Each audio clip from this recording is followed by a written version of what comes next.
ஜனநாயகம் டிவியின் இன்றைய முக்கிய செய்திகள். தமிழக அரசியலில் மெகா பூகம்பம். தமிழக அரசியலில் இதுவரை யாரும் எதிர்பார்க்காத ஒரு மிகப்பெரிய அதிரடி திருப்பம் அரங்கேறப் போகிறதா? அறிவாலயம் மற்றும் சத்தியமூர்த்தி பவன் இடையிலான நட்பு இப்பொழுது ஒரு மெல்லிய நூலில் தொங்கிக் கொண்டிருக்கிறது. திமுக கூட்டணியிலிருந்து காங்கிரஸ் வெளியேறுகிறதா? மார்ச் 5ஆம் தேதி ராகுல் காந்தியும் தமிழக வெற்றிக் கழக தலைவர் விஜயும் ஒரே மேடையில் கைகோர்க்கப் போகிறார்களா? டெல்லியில் திட்டமிடப்பட்ட அந்த மாஸ்டர் பிளான் என்ன? இதை பற்றி முழுமையான தகவல்களை இந்த வீடியோவில் விரிவாக பார்க்க போகிறோம். வீடியோவை ஸ்கிப் பண்ணாமல் முழுமையாக பாருங்கள். திமுக மற்றும் காங்கிரஸ் எங்கே வெடித்தது பிரச்சனை? தமிழக சட்டமன்ற தேர்தல் ஜுரம் இப்பொழுதே உச்சகட்டத்தை எட்டியுள்ளது. கடந்த காலங்களில் திமுக கொடுக்கும் இடங்களை பெற்றுக்கொண்டு ஆட்சிக்கு ஆதரவு மட்டும் தெரிவித்து வந்த காங்கிரஸ் இந்த முறை தனது நிலைப்பாட்டை அதிரடியாக மாற்றியுள்ளது. ராகுல் காந்தி இந்த முறை மிக தெளிவாக இருக்கிறார்.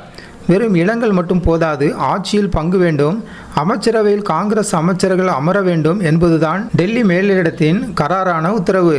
ஆனால் முதலமைச்சர் ஸ்டாலினோ தனி பெரும்பான்மையுடன் கூடிய ஆட்சி என்பதில் உறுதியாக இருக்கிறார். பல கட்ட ரகசிய பேச்சுவார்த்தைகள் நடந்தும் திமுக தரப்பிலிருந்து பவர் ஷேரிங் குறித்து எந்த பாசிட்டிவ் பதிலும் வரவில்லை. இதனால் ராகுல் காந்தி கடும் அதிருப்தியில் இருப்பதாக கூறப்படுகிறது.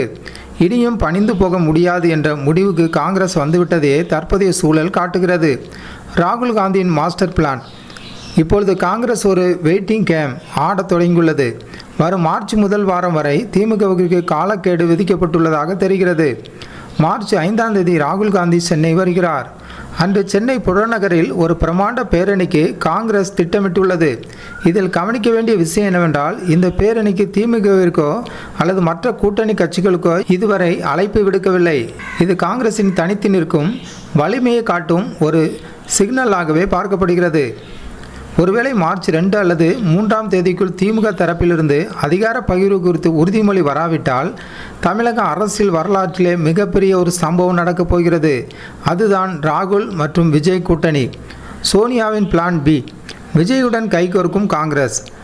ஆமாம் நேயர்களே, தமிழக வெற்றிக் கழக தலைவர் விஜயுடன் காங்கிரஸ் மேலிடம் ரகசிய பேச்சுவார்த்தைகளை நடத்தி வருவதாக சத்தியமூர்த்தி பவன் வட்டாரங்கள் கிசுகிசுகின்றன. விஜய் தரப்பிலிருந்து காங்கிரஸுக்கு பம்பர ஆஃபர்கள் வழங்கப்பட்டுள்ளதாக சொல்லப்படுகிறது. விஜய் தரப்பு முன்வைக்கும் ஆஃபர்கள்: அமைச்சரவையில் 5 முதல் 6 முக்கிய துறைகள், 100 இடங்கள் வரை காங்கிரஸிற்கு ஒதுக்கீடு, ஆட்சி அதிகாரத்தில் சரி சமமான பங்கு.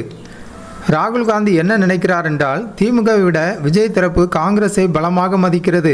மார்ச் 5ஆம் தேதி மேடையில் ராகுல் காந்தியும் தளபதி விஜயும் கைகோர்த்து நடந்து வந்தால் அது திமுகவிற்கு ஒரு மிகப்பெரிய சவாலாக அமையும்.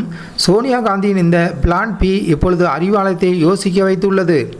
ராகுல் காந்தியின் இந்த சென்னை விசிட் திமுகவை பணிய வைப்பதற்காக ஒரு ராஜதந்திரமா அல்லது தமிழகத்தில் ஒரு புதிய மெகா கூட்டணி உருவாகுவதற்காக தொடக்கமா என்பது இன்னும் சில நாட்களில் தெரிந்துவிடும். திமுக இறங்கி வருமா அல்லது விஜய் காங்கிரஸ் கூட்டணி அமைந்து தேர்தல் களம் அனல் பறக்குமா? உங்கள் கருத்து என்ன என்பதை கீழே உள்ள கமெண்ட் பாக்ஸில் சொல்லுங்கள். தமிழக அரசியல் குறித்த உடனுக்குடனான செய்திகளை தெரிந்து கொள்ள நமது ஜனநாயகம் டிவி சேனலை சப்ஸ்கிரைப் செய்யுங்கள்.